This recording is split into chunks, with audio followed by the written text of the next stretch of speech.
Everyone welcome back to the channel. आइए देखते हैं आज हम कौन सा ट्रेड ले रहे हैं। यहाँ पे अगर आप देखो करंटली गोल्ड में मैंने ट्रेड लिया है। यहाँ पे जो मेरा एवरेज है 51-58 के ऑलमोस्ट इसी एरिया के आसपास है। और मेरा जो स्टॉप लॉस रहेगा वो थोड़ा छोटा स्टॉप लॉस रहेगा, 72 के आसपास रहेगा ये स्टॉप लॉस इस एरिया पे। तो यहाँ पे एक ट्रेड इनिशिएट किए है मैंने। तो यहाँ पे पहले से स्टॉप लॉस डालते हैं 51.72। तो ये हमारा स्टॉप लॉस रहेगा।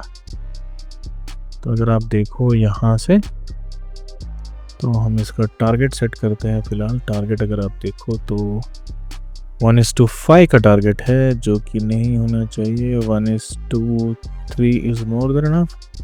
1:3 पे अगर जाएंगे तो 5120 का हमारा इसका टारगेट होगा।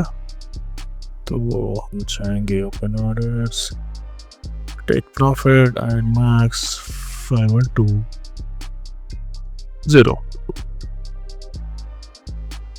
1751 10 को अगर जाओगे तो 63 set take profit confirm and then okay done. तो यहाँ पे मैंने रखा है। यहाँ से अगर एक्चुअली ये फॉल करता है तो अच्छा एक हमें फॉल देखने को मिलेगा। फॉल नहीं, अच्छा एक डिप देखने को मिलेगा। लेकिन अगर ये इसके ऊपर निकल जाता है तो यहाँ पे जो बेरिशनेस है वो भी कम हो जाएगी। अगर आप देखो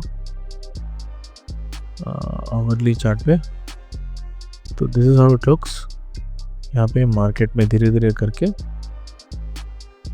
एक कंसोलिडेशन यहाँ पे हो रहा है। मार्केट में धीरे धीरे करके यहाँ पे आ रहा है। तो यहाँ से अगर ये नीचे जाता है तो इस पॉइंट पे हमारा जो टारगेट है वो भी फिलहाल बना हुआ है। यहाँ पे हमारा टारगेट है, बट देखते हैं ये किस तरह मूव करता है। 5172 के आसपास हमारा स्टॉप लॉस है। यस 5172 के पास है और हमारा जो टारगेट है वो 5110 के आसपास है। तो देखते हैं किस तरह से मूव करता है। मोस्टली यहाँ पे एक अच्छी मूव की एक्सपेक्टेशंस है। इवन बिटकॉइन को भी देखो तो bitcoin and gold both are looking good. यहाँ पे अगर देखो बिटकॉइन अभी फिलहाल डेली चार्ट पे देखो तो एक पॉजिटिविटी दिख रही है। हो सकता है थोड़ा पुल बैक करे, लेकिन पुल बैक करके हो सकता है ये ऊपर की तरफ निकले। ये इस एरिया को जो है यहाँ पे एक जो खाली स्पेस है उसको हो सकता है कि ये टच कर जाए, ये जो एरिया है।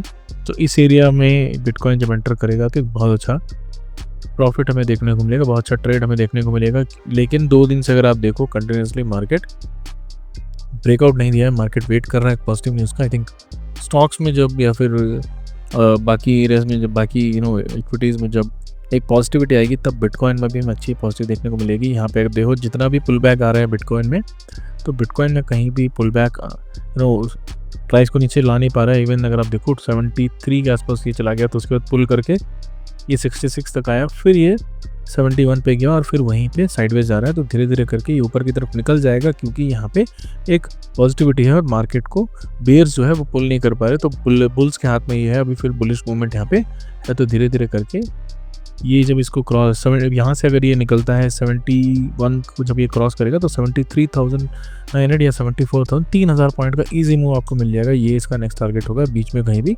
रेजिस्टेंस हमें देखने को नहीं मिल रहा है। तो अभी फ़िलहाल देखते हैं कि ये ट्रेड किस तरह से जाता है। लेकिन अभी बिटकॉइन में थोड़ा टाइम है, जब तक ये एरिया ब्रेक नहीं होता है 70,800 या 71,000 इस एरिया को जब ये ब्रेक करेगा तब जाके कैंडल क्लोज करेगा, ब्रेक ही नहीं कैंडल क्लोज करेगा, तब जाके हमें एक अच्छा ट्रेड देखने को मिलेगा। फिलहाल देखते हैं गोल्ड में किस तरह से ट्रेड होता है। अगर ये 66 को ब्रेक करके एक कैंडल क्लोज भी करता है तब भी यहाँ पे एक अच्छी पॉजिटिव ट्रेड देखने को मिलेगी। यहाँ पे अगर देखो मार्केट नीचे तो गया लेकिन तुरंत रिकवरी आ जा रही है। So that is the only concern. But देखते हैं ट्रेड तो फिलहाल एक अच्छा ही लग रहा था। यहाँ पे अगर आप देखो ट्रेड इज़ लुकिंग गुड। यहाँ पे एक पुल बैक आया और यहाँ पे ट्रेड एंटर किया था मैंने।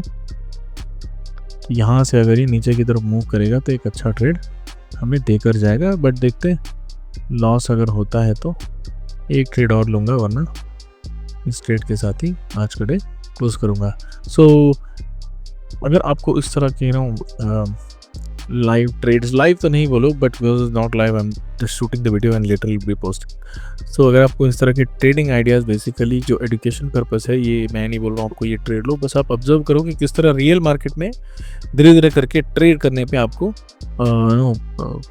खोजनी पड़ती है अपॉर्चुनिटीज़, और बहुत बार ऐसा होता है कि अपॉर्चुनिटीज़ नहीं भी मिलती है। But this is how the real trade work. यहाँ पे किस तरह से रिस्क रिवॉर्ड डिफाइन करना पड़ता है। हमेशा रिवॉर्ड जो है वो बड़ा रखिए, रिस्क कम रखिए।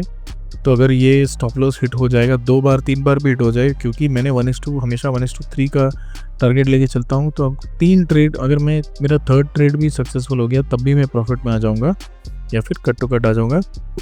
तो इसीलिए हमेशा मतलब थर्ड ट्रेड सक्सेसफुल हो तो $20 के प्रॉफिट में रहूँगा, बट ये चार्जेस क्योंकि थोड़े ज़्यादा है तो ऑलमोस्ट ज़ीरो पे रहूँगा। तो तब भी मेरे पास एक लेवरेज रहेगा कि मैं फिर से ट्रेड कर सकूँ, ना कि अपना सिस्टम बंद करके जो डे का लॉस है उसको डिफाइन जो हो गया उसके आगे बढ़ सकूँ। यहाँ पे अगर आप देखो डे का लॉस मेरा डिफाइंड है, मैं 3-4 हज़ार से ज़्यादा लॉस नहीं लेता हूँ। तो यहाँ पे मुझे लगता है कि वो लॉस इस पहले ट्रेड में होने वाला है, बट देखते हैं किस तरह से ये प्ले आउट होता है। अगली वीडियो में हम इस बारे में और बात करेंगे। So thanks for watching the video.